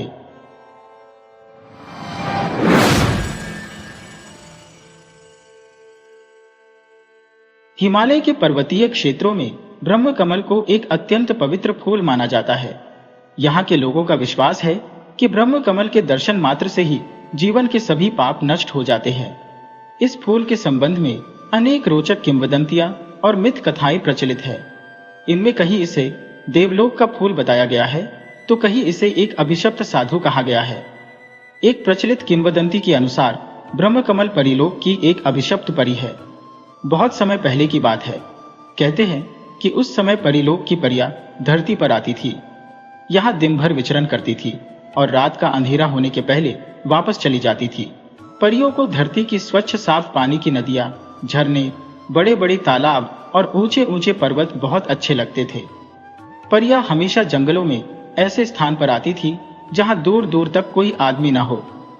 परियां आदमी से बहुत डरती थी और यदि उन्हें कोई आदमी दिखाई पड़ जाता था तो वे उसके पास आने के पहले उड़ जाती थी और वह स्थान छोड़ देती थी। इसके बाद वह किसी नए स्थान की खोज करती थी और फिर वहां आना आरंभ कर देती थी। परियों को धरती पर अनेक बार कई मुसीबतों का सामना भी करना पड़ा, लेकिन उन्हें धरती इतनी अच्छी लगती थी कि वे धरती पर आने का मोह छोड़ नहीं पाती थी और जब भी उन्हें अवसर मिलता वे धरती पर अवश्य आ जाती थी। परिलोक की परियां तो धरती पर प्रायः आती रहती थी, किंतु परियों की रानी धरती पर कभी नहीं आई। उसने अपनी बेटी को भी धरती पर कभी नहीं आने दिया। रानी परी ने अपनी माँ से सुन रखा था कि धरती बहुत सुंदर है, किंतु धरती पर खतरे भी कम नहीं है। अतः उसने यह निश्चय कर लिया था कि वह धरती पर कभी नहीं जाएगी। परियों की राजकुमारी अर्थात रानी परी की बेटी छोटी थी। वह अपने साथ की बड़ी परियों से हमेशा धरती की सुंदरता और धरती के लोगों की किस्से कहानियां सुना करती थी। उसे उसके साथ की परियां प्रायः बताती रहती थी कि वे धरती की नदियों, झीलों, तालाबों में खूब नहाती और तरह तरह की जल क्रीड़ाएं करती है। धरती पर बड़े बड़े सुंदर वृक्ष हैं, जिन पर तरह तरह के रंग बिरंगे फूल खिलते हैं और मीठे मीठे फल लगते हैं। परियां बताती थी कि वे फूल तोड़कर उनकी मालाएं बनाती हैं और फल खाती हैं। एक बार उन्होंने फूलों की मालाएं बनाकर अपनी राजकुमारी को भी दी। परियों की राजकुमारी जैसे जैसे बड़ी होती गई, उसकी धरती पर जाने की इच्छा बढ़ती गई। वह धरती पर आकर यहाँ के पहाड़, नदियाँ, झीलें, तालाब, झरने, पेड़ पौधे, फल फूल, जंगली जीव जंतु, पशु पक्षी आदि देखना चाहती थी और अन्य परियों के समान इनका आनंद लेना चाहती थी। रानी परी को अपनी बेटी की इस इच्छा के बारे में जब मालूम हुआ तो वह बहुत नाराज हुई और उसने धरती पर जाने वाली परियों का अपनी बेटी से मिलना पूरी तरह बंद करा दिया। धीरे धीरे काफी समय बीत गया। परियों की राजकुमारी अब अपनी माँ रानी परी जैसी दिखाई देने लगी थी। वह बहुत सुंदर थी। उसका गोरा रंग और सुनहरे बाल साफ बताते थे कि वह परियों की राजकुमारी है। परियों की राजकुमारी कुछ समय तक तो रानी परी की कैद में अकेली रही, लेकिन जब उससे यह सहन नहीं हुआ तो उसने चुपचाप महल के बाहर निकलना और धरती पर जाने वाली परियों से मिलना आरंभ कर दिया। परियों की राजकुमारी अन्य परियों से इस तरह मिलती थी कि रानी परी को पता नहीं चलता था। एक बार परियों की राजकुमारी ने अपने साथ की परियों से धरती पर उसे ले चलने का आग्रह किया। सभी परियां रानी के क्रोध से बहुत डरती थी, अतः उन्होंने परियों की राजकुमारी को साथ ले चलने से मना कर दिया। परियों की राजकुमारी बहुत जिद्दी थी। वह वापस अपने महल के बगीचे में आ गई और एक स्थान पर छिप गई। प्रातः काल का समय था। धरती पर आने वाली परियों ने अपने अपने पंख लगाए और धरती की ओर चली। इसी समय परियों की राजकुमारी बाहर निकली और वह भी अपने पंख लगाकर परियों के पीछे पीछे चल पड़ी। धरती पर जाने वाली परियों को इसका पता नहीं चला। परियां आगे आगे उड़ती रही और परियों की राजकुमारी चुपचाप उनका पीछा करती रही। परियों ने कभी कल्पना भी नहीं की थी कि परियों की राजकुमारी उनके पीछे पीछे आ रही है। वे अब धरती के बहुत पास आ गई थी। अचानक परियों की राजकुमारी को छींक आ गई। परियों ने पीछे मुड़कर देखा तो घबरा गईं। उन्होंने तुरंत आपस में कुछ बातें की और यह निर्णय लिया कि वे धरती पर नहीं जाएंगी और वापस परीलोक चली जाएंगी। उन्होंने अपना निर्णय परियों की राजकुमारी को भी बता दिया। परियों की राजकुमारी बहुत जिद्दी थी। उसने पहले तो सभी परियों से अनुरोध किया कि वे उसे धरती पर अपने साथ ले चलें, लेकिन जब परियां तैयार नहीं हुई तो उसने परीलोक लौटने से इनकार कर दिया और उन्हें यह भी बता दिया कि वह अकेली ही धरती पर जाएगी। सभी परियां असमंजस में पड़ गईं। वे जानती थी कि परियों की राजकुमारी बहुत जिद्दी है और वह बिना धरती पर पहुंचे वापस परीलोक नहीं जाएगी। परियां रानी परी से भी बहुत डरती थी, अतः परियों की राजकुमारी को छोड़कर वे परीलोक नहीं लौट सकती थी। अंत में सभी ने मिलकर यह निर्णय लिया कि वे परियों की राजकुमारी को धरती पर ले जाएंगी और कुछ समय रुककर जल्दी ही परीलोक वापस लौट जाएंगी। परियों की राजकुमारी खुश हो गई। धरती पास ही थी, अतः कुछ ही समय में सभी परियां धरती पर आ गईं। वे एक सुनसान जंगल में बड़े से तालाब के किनारे उतरी थी। यह स्थान बहुत सुरक्षित था। यहाँ परीलोक की सभी परियां प्रायः आती रहती थी। परियों की राजकुमारी को यह स्थान बहुत अच्छा लगा। उसने कभी सोचा भी नहीं था कि धरती इतनी सुंदर होगी। सभी परियों ने अपनी राजकुमारी के साथ तालाब में स्नान किया, कुछ देर जल क्रीड़ा की और परीलोक वापस लौटने के लिए अपने अपने पंख लगाकर तैयार हो गईं। किंतु परियों की राजकुमारी अभी धरती पर रुकना चाहती थी और कुछ नए स्थान देखना चाहती थी। परियों ने अपनी राजकुमारी को बहुत समझाया, लेकिन जिद्दी राजकुमारी नहीं मानी। परियां अकेले वापस नहीं लौट सकती थी, अतः उन्हें राजकुमारी की बात माननी पड़ी। परियों ने अपनी राजकुमारी को बहुत से जंगल, जंगली जीव जंतु, पशु पक्षी आदि दिखाए और अंत में हिमालय के बर्फीले पहाड़ों पर आ गईं। परियों की राजकुमारी को बर्फ से ढके ऊंचे ऊंचे पहाड़ बहुत अच्छे लगे। उसका मन हो रहा था कि वह परीलोक न लौटे और यही धरती पर रह जाए। परियों की राजकुमारी ने अपने मन की बात अपने साथ आई। परियों से कही तो कुछ परियां नाराज हो गईं और कुछ उसे समझाने लगी। परियां अपनी राजकुमारी को यह समझाने का प्रयास कर रही थी कि यह धरती उतनी सुंदर नहीं है जितनी सुंदर वह समझ रही है। इस धरती पर बाघ, शेर, चीता, तेंदुआ जैसे हिंसक जीव, बड़े बड़े राक्षस और देव दानव भी रहते हैं, जो बड़े खूंखार और खतरनाक होते हैं। अतः उसे वापस परीलोक लौट चलना चाहिए। परियां अपनी राजकुमारी को यह सब समझा रही थी। तभी अचानक न जाने कहां से एक दानव प्रकट हो गया और अट्टहास करने लगा। दानव को देखते ही परियों के होश उड़ गए। वे अपनी अपनी जान बचाकर भागी और जिसे जहां जगह मिली वहां छिप गई। परियों की राजकुमारी ने एक विशालकाय दानव को देखा तो उसे भी डर लगा, लेकिन वह भागी नहीं। दानव ने परियों की राजकुमारी को देखा तो उसके रूप पर मोहित हो गया। उसने आगे बढ़कर परियों की राजकुमारी को उठाया, अपने कंधे पर लादा और पहाड़ के पीछे जाकर गायब हो गया। पहाड़ी जंगल में वृक्षों और पत्थरों की आड़ में छिपी परियां अपनी राजकुमारी को ले जाते हुए दानव को देखती रही। वे दानव की शक्ति से परिचित थी, अतः वे न बाहर निकली और न चीखी चिल्लाई। परी लोक से धरती पर आने वाली परियां परेशान हो उठी। उनकी समझ में नहीं आ रहा था कि क्या करें और क्या न करें। वे रानी परी के डर से अपनी राजकुमारी को धरती पर छोड़कर परी लोक नहीं लौट सकती थी, और धरती पर लंबे समय तक रहना उनके लिए भी खतरे से खाली नहीं था। परियों ने आपस में एक दूसरे के साथ विचार विमर्श किया। एक परी ने कहा कि धरती पर राक्षसों और देवदानवों के साथ ही वीर, साहसी और नेक इंसान भी रहते हैं। दूसरी परी ने सुझाव दिया कि सभी परियों को ऐसे इंसान की प्रतीक्षा करनी चाहिए और उसके सहयोग से अपनी राजकुमारी को मुक्त कराना चाहिए। एक अन्य परी ने सुझाव दिया कि प्रतीक्षा करने में बहुत समय लगेगा, ऐसा इंसान न जाने कब आए, अतः सभी को मिलकर ऐसे इंसान को ढूंढना चाहिए और राजकुमारी को मुक्त कराने का अनुरोध करना चाहिए। सभी परियों को अंतिम परी का सुझाव अच्छा लगा और उन्होंने यह तय किया कि वे साधारण स्त्रियों के रूप में अगले दिन से ही एक वीर, साहसी और नेक इंसान की खोज आरंभ कर देंगी और जल्दी से जल्दी अपनी राजकुमारी को दानव से मुक्त कराने का प्रयास करेंगी। परियों ने किसी तरह एक प्राकृतिक गुफा में रात बिताई और सवेरा होते ही अपना अभियान आरंभ कर दिया। वे इधर उधर फैल गई और जंगल से गुजरने वालों पर नजर रखने लगी। परियों को शाम हो गई, किंतु वीर, साहसी और नेक इंसान तो दूर की बात, उन्हें कोई साधारण इंसान भी नहीं दिखाई दिया। संभवतः दानव के भय के कारण लोगों ने उधर से गुजरना छोड़ दिया था। धीरे धीरे 3 दिन हो गए, लेकिन परियों को कोई सफलता नहीं मिली। अचानक एक दिन दोपहर के समय उस पहाड़ी जंगल से घोड़े पर सवार एक हट्टा कट्टा सुंदर युवक गुजरा। उसे वहीं पास ही एक वृक्ष की आड़ में खड़ी परी ने देखा और सहायता के लिए गुहार लगाने लगी। परी की आवाज सुनकर घोड़े पर सवार युवक रुक गया और उसने अपनी दृष्टि इधर उधर दौड़ाई। युवक से कुछ दूरी पर एक सुंदर स्त्री खड़ी थी और सहायता के लिए उसे पुकार रही थी। युवक घोड़े से नीचे उतरा और पैदल चलता हुआ परी के पास पहुंचा।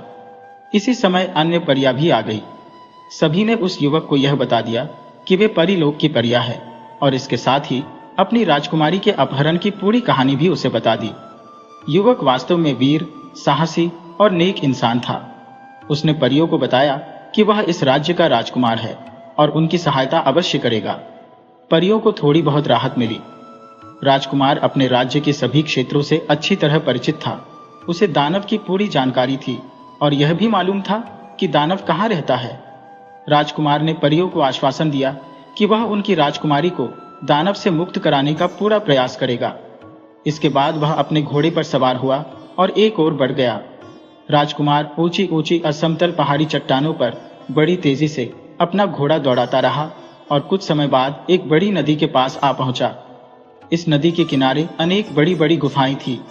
राजकुमार ने अपनी तलवार निकाली और एक गुफा के सामने आकर खड़ा हो गया। यह दानव की गुफा थी। गुफा के द्वार पर एक भारी पत्थर अड़ा हुआ था। इससे यह साफ था कि दानव अपनी गुफा में नहीं है। राजकुमार ने अपनी तलवार पास की एक चट्टान पर रखी और पत्थर हटाने का प्रयास करने लगा। पत्थर बहुत भारी था और टस से मस नहीं हो रहा था। राजकुमार बहुत देर तक पत्थर हटाने का प्रयास करता रहा। अंत में उसे सफलता मिली और पत्थर इतना खिसक गया कि गुफा के द्वार पर एक व्यक्ति के निकल जाने योग्य जगह बन गई। राजकुमार ने अपनी तलवार चट्टान से उठाई और पूरी सावधानी के साथ गुफा के भीतर आ गया। शाम होने में अभी कुछ समय बाकी था। गुफा के भीतर इतना प्रकाश आ रहा था कि भीतर की सभी चीजें धुंधली धुंधली दिखाई दे रही थी। राजकुमार ने आंखें फाड़ फाड़ कर गुफा के भीतर नजरें दौड़ाईं। वहां जीव जंतुओं के अस्थि पंजरों के अलावा कुछ नहीं दिखाई दे रहा था। राजकुमार को लगा कि दानव परियों की राजकुमारी को मारकर खा गया है। अचानक राजकुमार के कानों में किसी स्त्री के सिसकने की आवाज टकराई। राजकुमार सावधान हो गया और धीरे धीरे आवाज की ओर बढ़ा। गुफा की एक अंधेरे कोने में एक स्त्री खड़ी सिसक रही थी। राजकुमार ने अनुमान लगाया कि यही परियों की राजकुमारी है। उसने जल्दी जल्दी अपना परिचय दिया और उसका हाथ पकड़कर बाहर आ गया। दानव के अत्याचारों के कारण परियों की राजकुमारी का रंग पीला पड़ गया था और वह मुरझा गई थी, किंतु इससे उसकी सुंदरता में कोई कमी नहीं आई थी। राजकुमार ने परियों की राजकुमारी को देखा तो उस पर मोहित हो गया। परियों की राजकुमारी बहुत घबराई हुई थी। इस समय उसे राजकुमार एक देवदूत जैसा लग रहा था। राजकुमार जानता था कि यह स्थान सुरक्षित नहीं है। दानव कभी भी वापस आ सकता था और उन दोनों के लिए मुसीबतें खड़ी कर सकता था। अतः राजकुमार ने परियों की राजकुमारी को घोड़े पर बैठाया और स्वयं भी घोड़े पर सवार हो गया। राजकुमार का घोड़ा अभी 2-4 कदम भी आगे नहीं बढ़ा था कि न जाने कहां से दानव प्रकट हो गया और घोड़े के सामने खड़ा हो गया। परियों की राजकुमारी ने दानव को देखा तो वह भय से अचेत हो गई। राजकुमार ने भी दानव को देखा। वह घोड़े के सामने सीना ताने उसका रास्ता रोके खड़ा था। राजकुमार वीर और साहसी था। वह घोड़े से नीचे उतरा, परियों की राजकुमारी को सहारा देकर नीचे उतारा, उसे एक स्थान पर लिटाया और तलवार लेकर दानव के सामने आ गया। दानव ने राजकुमार को इस रूप में देखा तो जोर से हंसा। उसने राजकुमार को ऊंची आवाज में चेतावनी दी कि यदि वह उससे युद्ध करेगा तो बिना मौत मारा जाएगा। उसने राजकुमार को यह भी समझाया कि वह असीम शक्तिशाली दानव है, कोई उससे जीत नहीं सकता। राजकुमार ने दानव की बात का कोई उत्तर नहीं दिया और मुस्कुराता रहा। राजकुमार की मुस्कुराहट ने दानव का क्रोध बढ़ा दिया। उसने अपना दाहिना हाथ बढ़ाकर राजकुमार को पकड़ने की कोशिश की। राजकुमार सावधान था। उसने नीचे झुककर तलवार से दानव के हाथ पर वार कर दिया। उसका निशाना अचूक था। अगले ही क्षण दानव का दाहिना हाथ जमीन पर पड़ा था। हाथ कटते ही दानव का क्रोध 7वें आसमान पर पहुंच गया। उसने चीखते हुए बायां हाथ राजकुमार को पकड़ने के लिए बढ़ाया। राजकुमार ने अपनी तलवार से दानव का बायां हाथ भी काट डाला। इसी समय एक चमत्कार हुआ। दानव का दाहिना हाथ हवा में लहराया और उसके शरीर से जुड़ गया। हाथ जुड़ते ही दानव ने जोरदार ठहाका लगाया। राजकुमार परेशान हो उठा। उसे लगा कि इस मायावी दानव से निपटना इतना आसान नहीं है जितना वह समझ रहा था। फिर भी उसने हिम्मत से काम लिया और दानव के आगे बढ़ने वाले हाथ को काटता रहा। परियों की राजकुमारी जमीन पर कुछ देर तो अचेत पड़ी रही, किंतु उसे शीघ्र ही होश आ गया। उसने अपने सामने जो कुछ भी देखा तो घबरा गई। वह जानती थी कि दानव को इस प्रकार कोई नहीं मार सकता। उसने चीखकर राजकुमार को बताया कि दानव की जान गुफा के भीतर पिंजरे में बंद एक तोते में है। उसे मार दो तो दानव अपने आप मर जाएगा। दानव ने यह सुना तो राजकुमार को छोड़कर परियों की राजकुमारी पर झपटा। राजकुमार ने देखा तो वह परियों की राजकुमारी को बचाने के लिए आगे बढ़ा। तभी परियों की राजकुमारी ने उसे पुनः सावधान किया और बताया कि वह उसकी चिंता न करके तोते के पास पहुंचे। राजकुमार की समझ में बात आ गई। उसने दोनों को छोड़ा और गुफा की ओर भागा। दानव ने भी परियों की राजकुमारी को छोड़ा और राजकुमार के पीछे पीछे वह भी गुफा की ओर भागा। लेकिन इससे पहले कि दानव राजकुमार को पकड़ पाता, राजकुमार ने पिंजरा खोलकर तोते की गर्दन मरोड़ दी। तोते के मरते ही दानव जमीन पर गिरकर तड़पने लगा और कुछ ही क्षणों में मर गया। इसी मध्य परियों की राजकुमारी भी गुफा के भीतर आ गई थी। राजकुमार ने परियों की राजकुमारी का हाथ पकड़कर उसे घोड़े पर बैठाया और फिर स्वयं घोड़े पर सवार होकर एक ओर चल पड़ा। रात का अंधेरा धीरे धीरे बढ़ रहा था। राजकुमार परियों की राजकुमारी को घोड़े पर आगे बैठाए प्रतीक्षा करती हुई परियों की ओर तेजी से बढ़ रहा था। राजकुमार जिस समय परियों के मिलने वाले स्थान पर पहुंचा तो आधी रात हो चुकी थी। उसने इधर उधर देखा, लेकिन उसे कहीं भी कोई परी नहीं दिखाई दी। राजकुमार को बड़ा आश्चर्य हुआ।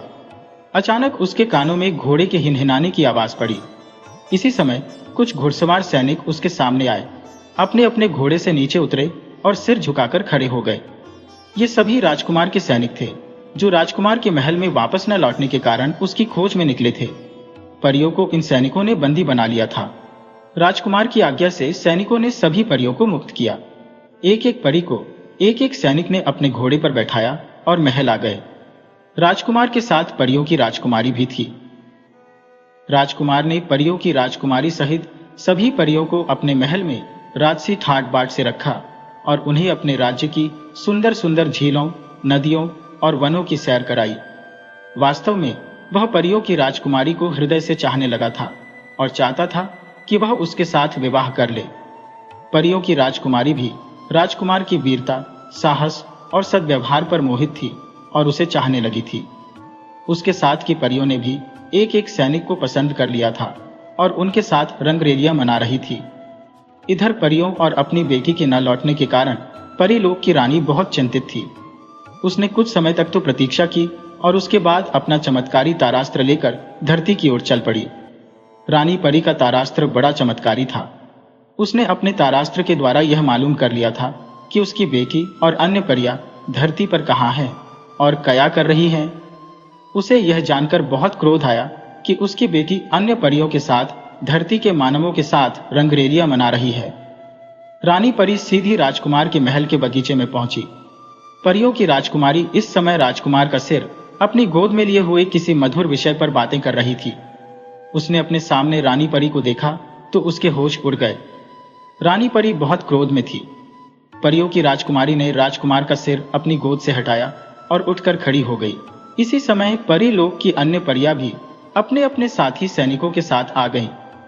रानी परी ने सभी परियों को जलती हुई आंखों से देखा और उन्हें परीलोक वापस चलने का आदेश दिया।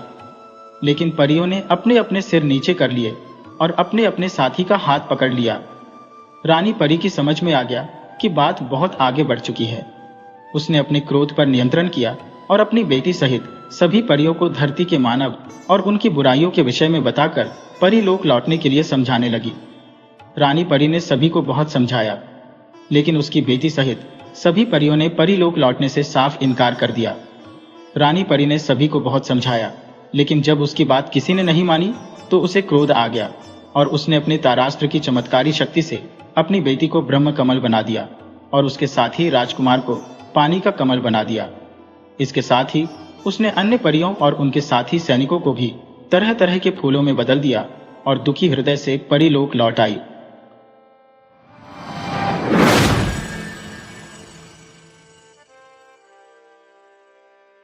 एक जंगल के किनारे एक बूढ़ी बकरी ने अपना घर बना रखा था। उसके 7 बच्चे थे। 7 मेमनों के साथ वह आराम से अपने दिन गुजार रही थी। बकरी बड़ी मेहनती और कामकाजी थी। काम तो उसे बहुत करना ही पड़ता था, क्योंकि वह 7 बच्चों की मां थी। 7 छोटे छोटे बच्चों को वह अपने घर में बंद करके जाती थी। बकरी को हर रोज अपना दूध बेचने के लिए जाना पड़ता था। बदले में जो 2-4 पैसे उसे मिल जाते थे, उनसे वह अपने बच्चों के लिए खाने पीने की चीजें और कपड़े वगैरह खरीदती थी। उसका घर बेहद सुंदर था। उसमें हर तरह की आराम की चीजें थी। मेमने दिन भर खूब खेलते थे। बकरी जाने से पहले उन सबको गिनकर घर में बंद कर देती थी। बाहर का दरवाजा भी जाने से पहले उनसे कहकर अंदर से बंद करवा देती थी। इस तरह सब कुछ बड़े मजे से चल रहा था। अचानक उनके लिए एक मुसीबत पैदा हो गई। पहाड़ पर से कोई बहुत ही चालाक और खूंखार भेड़िया उधर आ निकला। वह उस मकान का चक्कर लगाने लगा। पास आने की उसकी हिम्मत नहीं होती थी, क्योंकि वह बूढ़ी बकरी से डरता था। अब जब बूढ़ी बकरी अपना दूध बेचने के लिए जाने लगी तो उसे अपने बच्चों की चिंता हुई। वह उन्हें अपने साथ नहीं ले जा सकती थी। इसलिए उसने सबसे बड़े मेमने को अपने पास बुलाया और उससे कहा, देखो बेटा, तुम सबसे बड़े हो। तुम्हारे सभी भाई बहन तुमसे छोटे हैं। तुम जरा होशियारी से रहना। अंदर से दरवाजा बंद कर लेना। जब तक मैं ना आ जाऊं तब तक दरवाजा मत खोलना। वह भेड़िया बड़ा चालाक है। मेरे जाने के बाद वह तुम लोगों को खाने के लिए यहां आएगा और घर में घुसने की कोशिश करेगा। तुम किसी भी हालत में दरवाजा मत खोलना। बड़ा मेमना मैं करके बोला, ठीक है मां, तुम किसी तरह की फिक्र मत करो। मुझे उस चालाक भेड़िए के बारे में पता है। जब तक तुम नहीं आओगी मैं दरवाजा नहीं खोलूंगा। बूढ़ी बकरी बोली, ठीक है, तुम ऐसा ही करना, लेकिन याद रखो वह भेड़िया बड़ा चालाक है। वह तुमसे दरवाजा खुलवाने के लिए कई तरह के बहाने बनाएगा। हो सकता है वह यहां आकर दरवाजे के पीछे से मेरी बोली की नकल करे और तुमको धोखा देने की कोशिश करे, लेकिन तुम उसके बहकावे में मत आना। वह कितनी ही कोशिश करे, लेकिन अपनी मोटी आवाज और काले पैर छिपा नहीं सकेगा। तुम उसे पहचान लेना और उसकी चाल में मत आना, वरना वह अंदर घुसकर तुम में से एक को भी जिंदा नहीं छोड़ेगा और सबको खा जाएगा। यह कहकर बूढ़ी बकरी वहां से रवाना हो गई। बड़े मेमने ने भीतर से दरवाजा बंद कर लिया। फिर सब बच्चे खिड़की में इकट्ठे होकर हाथ हिला हिलाकर अपनी मां को विदा करने लगे। बूढ़ा भेड़िया एक पेड़ के पीछे छिपकर बैठा हुआ था और वहां से सब कुछ देख रहा था। बकरी के जाने के थोड़ी ही देर बाद वह दरवाजे पर जा पहुंचा। बच्चों को खाने के लिए उसकी लार टपकने लगी। उसने अपनी मोटी और भद्दी आवाज को छिपाते हुए बड़े आहिस्ता से दरवाजा खटखटाया और कहा, खोलो बच्चों, दरवाजा खोलो। मैं आ गई। अपनी माँ से डरने की तुम्हें कोई जरूरत नहीं है। तुम दरवाजा खोल दो। मैं तुम्हारे लिए बहुत अच्छी अच्छी मिठाइयां लाई हूं। बकरी के बच्चों ने समझा कि माँ आ गई है, इसलिए वे सब उससे मिलने के लिए दरवाजे की तरफ दौड़े। बड़ा मेमना उनसे ज्यादा समझदार था। वह किसी भी हालत में दरवाजा खोलने के लिए राजी नहीं हो रहा था, लेकिन सबसे छोटा बच्चा बहुत देर तक अपनी माँ से अलग नहीं रह सकता था। उसने जिद करके अपने बड़े भाई से कहा, दरवाजा खोल दो ना, बाहर माँ खड़ी आवाज दे रही है। लेकिन बड़े मेमने ने दरवाजा नहीं खोला। भेड़िए की आवाज सुनकर वह बोला, तुम माँ नहीं हो? मेरी माँ तो सामान लाने के लिए बाजार गई हुई है। भेड़िए भाई, हम लोगों ने तुम्हें पहचान लिया है, तुम यहां से चले जाओ। भेड़िया निराश होकर वहां से लौट आया, लेकिन अभी उसने हार नहीं मानी थी। बच्चों को खाने के लिए उसका मन ललचा रहा था। अचानक उसे एक चाल सूझी और वह दौड़ता शहर में एक दवाई वाले के पास पहुंचा और अपनी आवाज मीठी करने के लिए उससे कुछ मीठी गोलियां मांगी। दवाई वाले ने उसे अपने पास की सारी मीठी गोलियां दे दी। भेड़िया गोलियां खाकर गुर्राकर बोला, ये कैसी गोलियां हैं? इनसे तो मेरी आवाज मीठी हुई ही नहीं। जल्दी से कोई ऐसी दवाई दो जिससे मेरी आवाज मीठी हो जाए, वरना मैं तुम्हें खा जाऊंगा। दवाई वाला डर गया, लेकिन उसके पास आवाज को मीठी बनाने की कोई दवाई नहीं थी। उसने भेड़िए को बहकाने के लिए उसे बहुत सी खड़िया मिट्टी खाने को दे दी। भेड़िए को देर हो रही थी, इसलिए वह जल्दी जल्दी खड़िया खाकर दौड़ता हुआ फिर से बकरी के घर पर जा पहुंचा। खड़िया खाने से उसकी आवाज कुछ साफ हो गई थी। उसने दरवाजा खटखटाया और कहा, खोलो बच्चों, खोलो, मैं आ गई। मैं तुम्हारे लिए बेहद अच्छी अच्छी चीजें और कपड़े लाई हूं। यह कहकर वह दो पंजे दरवाजे पर टिकाकर खड़ा हो गया और सुराख में से देखने लगा कि देखें बच्चे क्या करते हैं। बकरी के बच्चे बेहद डरे हैं थे। उन्होंने जब दरवाजे पर आवाज सुनी तो वे भी चुपचाप सुराख में से झांकने लगे। उन्हें दरवाजे पर दो बड़े बड़े काले पंजे दिखाई दिए। वे लोग चिल्लाए, अरे ये तो वही भेड़िया है। भेड़िया, देखो इसके काले काले पंजे दिखाई दे रहे हैं। बड़े मेमने ने अंदर से चिल्लाकर कहा, भाग जा भेड़िए, भाग जा, दरवाजा नहीं खुलेगा। यह सुनकर भेड़िया फिर अपना समूह लेकर वहां से लौट आया। कुछ दूर जाकर भेड़िए ने सोचा, ये बच्चे बड़े चालाक मालूम होते हैं, मुझे कोई और चाल सोचनी पड़ेगी। मुझे जल्दी ही कुछ करना चाहिए, वरना फिर मौका हाथ से निकल जाएगा और बकरी वापस लौट आएगी। वह दौड़ता हुआ एक नानबाई के यहां पहुंचा। नानबाई आटा सानकर रोटी बनाने की तैयारी कर रहा था। भेड़िए ने कहा, भैया मेरे पंजे जल गए हैं, मुझे थोड़ा आटा दे दो। नानबाई ने उसको आटा दे दिया। इस आटे को उसने अच्छी तरह से अपने पंजों पर मल लिया। आटे में सनने के कारण अब उसके पंजे सफेद से हो गए थे। वह फिर से दौड़ता हुआ बकरी के घर जा पहुंचा और दरवाजा खटखटाया। बकरी के बच्चे ने इस बार जब सुराख से देखा तो उन्हें भेड़िए के काले पंजे नहीं दिखाई दिए। भेड़िया इस बार चालाकी करके सुराख के सामने आटे में सने हुए पंजे रखे हुए था। बकरी के बच्चों ने समझा कि इस बार सचमुच मां आ गई और उन्होंने तुरंत दरवाजा खोल दिया। दरवाजे के खुलते ही भेड़िया चीखता हुआ घर में घुस गया। बच्चे डरकर इधर उधर भागे, लेकिन भेड़िए ने दौड़ दौड़कर एक एक को पकड़ा और सीधे अपने गले के नीचे उतार लिया। एक एक करके वह 6 बच्चों को निगल गया, लेकिन 7वां और सबसे छोटा बच्चा जान बचाकर एक डिब्बे में छिप गया। भेड़िए ने उसकी ओर कोई ध्यान नहीं दिया, अब उसका पेट भर गया था। इसके अलावा वह इधर उधर की भाग दौड़ से बहुत थक भी गया था। वह घर से बाहर आया। कुछ दूर एक झाड़ी के पास पहुंचकर उसकी छाया में लेटकर वह आराम करने लगा। थोड़ी ही देर में उसे गहरी नींद आ गई। इतने में उधर बकरी लौटकर अपने घर आई। दरवाजा खुला देखकर उसे बड़ा आश्चर्य हुआ। मारे डर के उसका दिल धड़कने लगा। कमरे में घुसते ही उसे मालूम हो गया कि कोई दुर्घटना घटी है। उसने जोर जोर से अपने बच्चों को आवाज दी, लेकिन बच्चे वहां होते तब तो बोलते। जब उसने सबसे छोटे बच्चे का नाम लेकर पुकारा तो वह मिमियाता हुआ डिब्बे से बाहर निकल आया। बाहर आते ही वह अपनी मां से चिपट गया और पूछने लगा, मां, मां, वह भेड़िया कहाँ गया? वह मेरे सारे भाई बहनों को खा गया। बूढ़ी बकरी ने छोटे बच्चे को अपने गले से लगा लिया। उसकी आंखों से आंसू बह रहे थे। वह बहुत दुखी थी। अब घर में बैठने को उसका मन नहीं हो रहा था। वह एक शाल ओढ़कर और छोटे बच्चे को साथ लेकर घर से बाहर निकल गई और इधर उधर घूमने लगी। घूमते घूमते वे दोनों उस जगह जा पहुंचे जहां भेड़िया झाड़ी के नीचे लेटा आराम कर रहा था। वह बकरी के 6 बच्चों को निगलकर बड़ा खुश मालूम हो रहा था और गहरी नींद में सोया पड़ा था। उसको इस तरह सोया हुआ देखकर बकरी को बड़ा गुस्सा आया। वह उसे सजा देने के उपाय सोचने लगी। उसने जरा आगे बढ़कर भेड़िए के पेट को ध्यान से देखा। उसे लगा कि अंदर कोई हिलडुल रहा है। उसे यह समझते देर न लगी कि भेड़िए ने जल्दबाजी में बच्चों को सीधा उठाकर अपने गले से नीचे उतार लिया था। बकरी को लगा कि बच्चे अब भी भेड़िए के पेट में उछल कूद मचा रहे हैं। बूढ़ी बकरी दौड़ती हुई फिर से अपनी कुटिया में पहुंची और वहां से एक कैंची और सुई धागा ले आई। फिर उसने आहिस्ता आहिस्ता कैंची चलाकर भेड़िए के पेट में एक बड़ा सा छेद कर दिया। छेद के होते ही उसमें से पहले बड़ा मेमना निकला, फिर उसके बाद उससे छोटा। इस तरह एक एक करके सभी मेमने उछलते हुए बाहर निकल आए। बाहर आकर वे लोग अपनी मां के आसपास उछल कूद मचाने लगे। बूढ़ी बकरी ने फुसफुसाते हुए कहा, चुप रहो, चुप रहो, धीरे बोलो, भेड़िया जाग जाएगा तो सारा खेल खराब हो जाएगा। इसके बाद बकरी ने अपने बच्चों को नाले के किनारे से बड़े बड़े पत्थर उठा लाने के लिए कहा।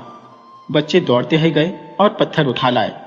इन पत्थरों को बकरी ने बड़ी सफाई से भेड़िए के पेट में रखा और फिर धीरे धीरे धागे से सीते ही छेद बंद कर दिया। भेड़िया इतनी गहरी नींद में सोया हुआ था कि उसे इस बात का पता ही नहीं चला। इसके बाद बकरी अपने बच्चों के साथ दौड़ लगाती हुई सीधी अपनी कुटिया में भाग आई। कुछ देर बाद भेड़िए की नींद खुली। वह झम्भाई लेता हुआ उठ खड़ा हुआ।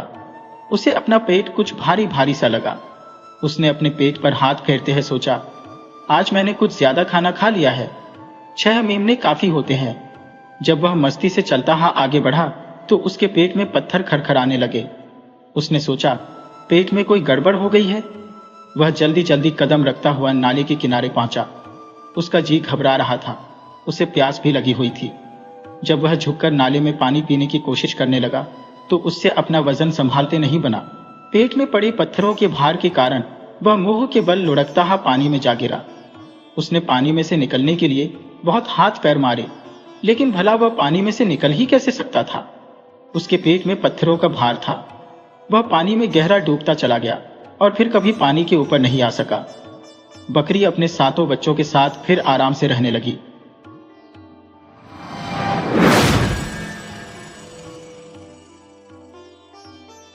एक नगर में एक धनी व्यापारी रहता था। उसकी 3 बेटियां थी। बड़ी बेटी का नाम ब्लिस, मंझली का नाम ब्लॉसम और सबसे छोटी बेटी का नाम ब्यूटी था। तीनों बहनों में ब्यूटी सबसे सुंदर थी। इस कारण उसकी दोनों बड़ी बहनें उससे जला करती थी। स्वभाव से ब्यूटी नम्र और दयालु थी, जबकि दोनों बड़ी बहनें गुस्सैल, लालची और स्वार्थी थी। एक दिन व्यापारी को यह संदेश मिला कि उसके सामानों से लदे जहाज समुद्री तूफान के कारण समुद्र में डूब गए हैं। इससे उसे बहुत बड़ा नुकसान हुआ। उसका पूरा व्यवसाय बर्बाद हो गया। घर को छोड़कर उसके पास कुछ भी न बचा और वे गरीबी में जीवन काटने को विवश हो गए। आलीशान जीवन जीने की आदि व्यापारी की दोनों बड़ी बेटियां इन हालातों के लिए पूरा दिन अपने पिता को बुरा भला कहती रहती और शिकायतें करती रहती थी। वे घर का कोई काम नहीं करती थी, लेकिन ब्यूटी इस हालातों में भी खुश थी। वह पूरे दिन घर का काम करती और साथ ही अपने पिता को भी खुश रखने की कोशिश करती थी। कुछ महीनों बाद एक दिन व्यापारी को पता चला कि उसका एक जहाज बंदरगाह पर पहुंच गया है। उसके तुरंत ही बंदरगाह जाने की तैयारी कर ली। जाने से पहले उसने अपनी तीनों बेटियों से पूछा कि वापसी में वह उनके लिए क्या लेकर आए। दोनों बड़ी बेटियों ने सुंदर कपड़े, जूते, मोतियों का हार और इसी तरह की अन्य चीजें लाने के लिए कहा। ब्यूटी अपने पिता की हालत जानती थी, इसलिए उसने अपने पिता से बस एक सुंदर लाल गुलाब का फूल लाने को कहा। जब व्यापारी बंदरगाह पहुंचा तो उसने देखा कि उसके जहाज का पूरा सामान नष्ट हो चुका है। साथ ही उसका जहाज भी टूट फूट गया है और किसी काम का नहीं रह गया है। थका हारा निराश व्यापारी वापस घर की ओर लौटने लगा। वापस लौटते लौटते रात हो गई। रास्ते में एक घना भयानक जंगल था। व्यापारी जल्दी से जल्दी उस जंगल को पार कर लेना चाहता था, लेकिन तभी अचानक ही शुरू हुए तेज आंधी तूफान ने उसे घेर लिया।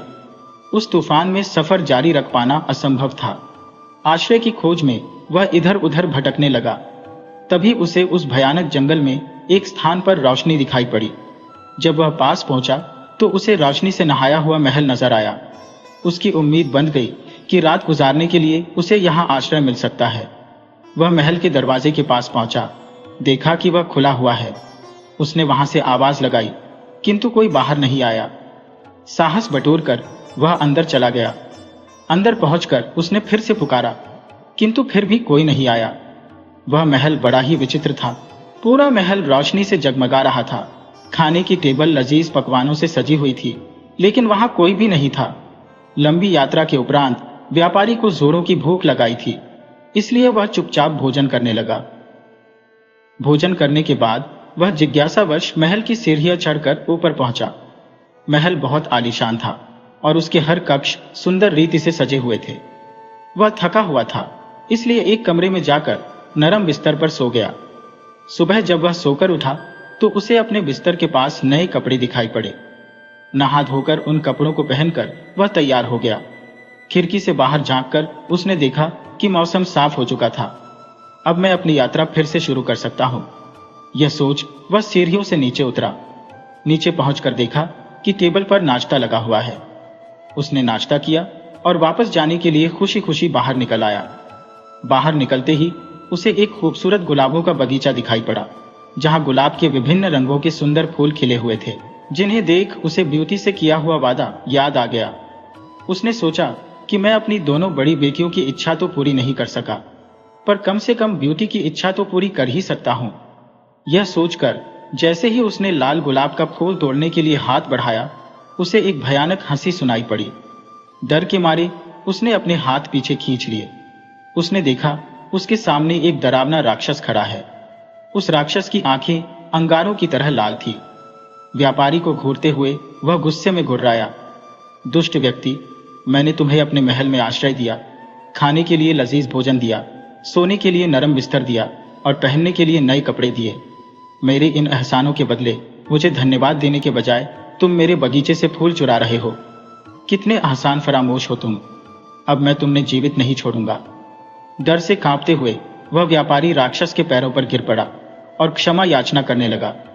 मुझे क्षमा कर दो, मुझे क्षमा कर दो। मैं यह गुलाब का फूल अपने लिए नहीं तोड़ रहा था, बल्कि अपनी बेटी के लिए तोड़ रहा था, जिसे मैंने एक लाल गुलाब का फूल लाने का वादा किया था। मुझे मत मारो, तुम जैसा कहोगे मैं वैसा ही करूंगा। व्यापारी की याचना पर राक्षस बोला, ठीक है, मैं तुम्हें एक शर्त पर बख्शता हूं कि तुम अपनी उस बेटी को यहां मेरे पास लेकर आओगे, जिसके लिए तुम मेरे बगीचे से फूल तोड़ रहे थे। डरे हुए व्यापारी ने उस समय अपनी जान बचाने के लिए राक्षस की बात मान ली और अपनी बेटी को उसके पास लाने का वादा कर वह वहां से निकल गया। जब वह घर पहुंचा तो उसकी आंखें आंसुओं से भीगी हुई थी। वह बहुत डरा हुआ था। पूछने पर उसने अपने साथ हुई पूरी घटना विस्तार से बता दी। पूरी बात सुनने के बाद ब्यूटी बोली, पिताजी, आप चिंता मत कीजिए, आपकी जान बचाने के लिए मैं कुछ भी करूंगी। अपने वादे के अनुसार आप मुझे उस राक्षस के महल में ले चलिए। तुम मुझे बहुत प्यार करती हो ब्यूटी, ये मैं जानता हूं, लेकिन मैं कितना स्वार्थी पिता कहलाऊंगा जो अपनी जान बचाने के लिए अपनी बेटी को उस राक्षस को सौंप देगा। व्यापारी रोते हुए बोला, पिताजी, आपकी जान बचाने का यही एक रास्ता है, हम कुछ कर भी नहीं सकते। आप मुझे उस राक्षस के महल में ले चलिए। ब्यूटी ने अपने पिता को समझाया। दुखी मन से व्यापारी ब्यूटी को उस राक्षस के महल में छोड़ आया। शुरू में ब्यूटी उस राक्षस के भयानक रूप रंग को देखकर डर गई, लेकिन उस राक्षस का ब्यूटी के प्रति व्यवहार बहुत अच्छा था। उसने ब्यूटी को ढेर सारे नए कपड़े और गहने दिए, उसे एक बहुत ही सुंदर कमरे में रखा। वह उसका बहुत ख्याल रखने लगा, जिससे धीरे धीरे ब्यूटी का डर खत्म हो गया। शुरू में राक्षस चुपचाप दूर से ब्यूटी को देखा करता था, फिर धीरे धीरे उसने उससे बातें करनी शुरू की। ब्यूटी को भी राक्षस से बात करना अच्छा लगने लगा। दिन गुजरते रहे और दोनों बहुत अच्छे दोस्त बन गए। राक्षस ब्यूटी को चाहने लगा था, लेकिन अपनी बदसूरती के कारण उससे अपनी मन की बात कहने से डरता था। फिर भी एक दिन उसने हिम्मत करके ब्यूटी को अपने मन की बात बता दी और उसके सामने विवाह का प्रस्ताव रख दिया। इस प्रस्ताव पर ब्यूटी आश्चर्य में पड़ गई। उसे समझ नहीं आया कि राक्षस को क्या उत्तर दे। वह सोच में पड़ गई, वह कैसे उस बदसूरत राक्षस से विवाह कर सकती थी। लेकिन वह उसकी भावनाओं को भी ठेस नहीं पहुंचाना चाहती थी, क्योंकि वह उसके प्रति दयालु था और उसने उसके पिता के प्राण भी नहीं लिए थे। ब्यूटी घबराते हुए बोली, मैं इसका अभी कोई उत्तर नहीं दे सकती। ब्यूटी की बात पूरी होने के पहले ही राक्षस उसका उत्तर समझ गया और उसकी बात काटकर बोला, कोई बात नहीं ब्यूटी, मैं तुम्हारी स्थिति समझता हूं, मुझे तुम्हारी बात का बुरा भी नहीं लगा है। इतना कहकर वह वहां से चला गया। दिन गुजरते गए, दोनों ने इस बारे में फिर कोई बात नहीं की। ब्यूटी को वहां कोई तकलीफ नहीं थी, लेकिन वह अपने पिता और बहनों को बहुत याद किया करती थी। ऐसे ही एक दिन वह उन्हें याद कर उदास बैठी हुई थी। तभी राक्षस वहां आया और उसकी उदासी का कारण पूछा। ब्यूटी ने उसे बताया कि वह अपने परिवार को याद कर रही है। राक्षस ब्यूटी का दुख समझ गया और उसने उसे एक जादुई आईना दिया, जिसमें वह जब चाहे अपने पिता और बहनों को देख सकती थी। ब्यूटी उस आईने को पाकर बहुत खुश हुई। अब जब भी उसका मन करता, वह उसने अपने परिवार को देख लेती थी। एक दिन ब्यूटी ने उस आईने में देखा कि उसके पिता बहुत बीमार है और मरने की कगार पर है। वह दुखी हो गई। उसने राक्षस से विनती की कि वह उसे उसके पिता से मिलने के लिए जाने दे। वह आखिरी बार उनसे मिलना चाहती है। पता नहीं फिर कभी वह उन्हें देख पाए या ना। पहले तो राक्षस ने मना कर दिया, लेकिन फिर ब्यूटी के आंसू देखकर उसका मन पिघल गया और उसने उसे जाने की इजाजत दे दी। उसने ब्यूटी से कहा, मैं तुम्हें अपने पिता के पास जाने की इजाजत देता हूं, लेकिन इस शर्त पर कि तुम्हें 7 दिन के भीतर मेरे वापस आना होगा, नहीं तो मैं तुम्हारी याद में मर जाऊंगा।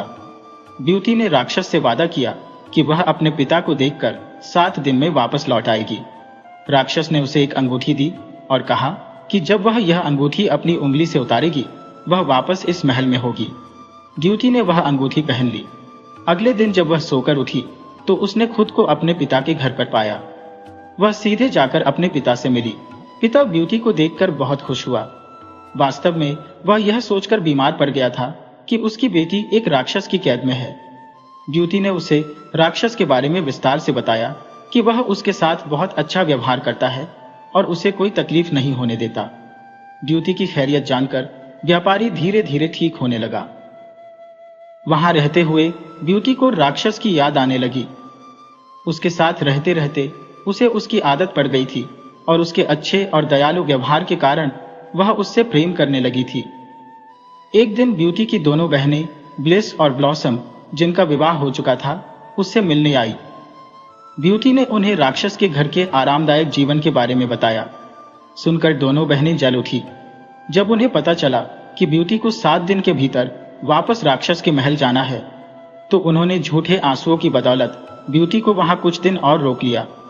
वास्तव में यह उनकी योजना थी, ताकि राक्षस को ब्यूटी पर गुस्सा आए और वह उसे मार डाले।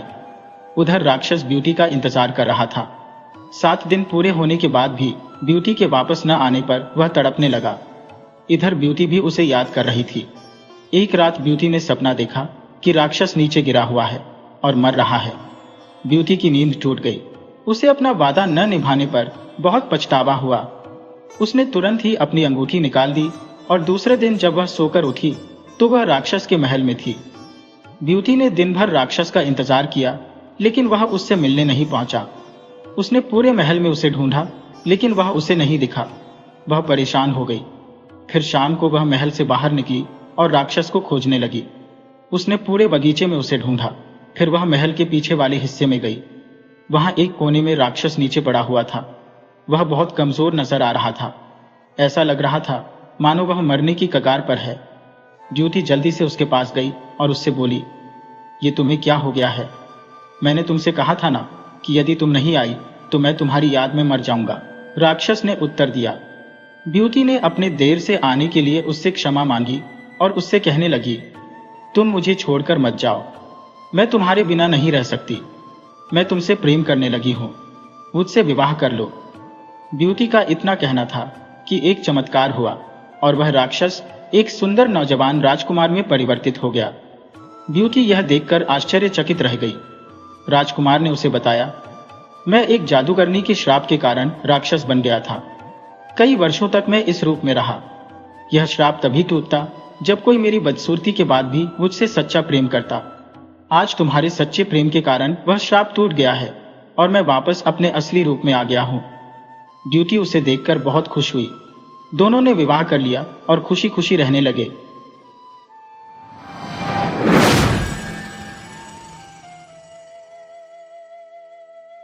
वीडियो अच्छी लगे हो तो इसे लाइक करें और ऐसी ही मज़ेदार कहानियों के लिए चैनल को सब्सक्राइब करें और बेल आइकन दबाएं।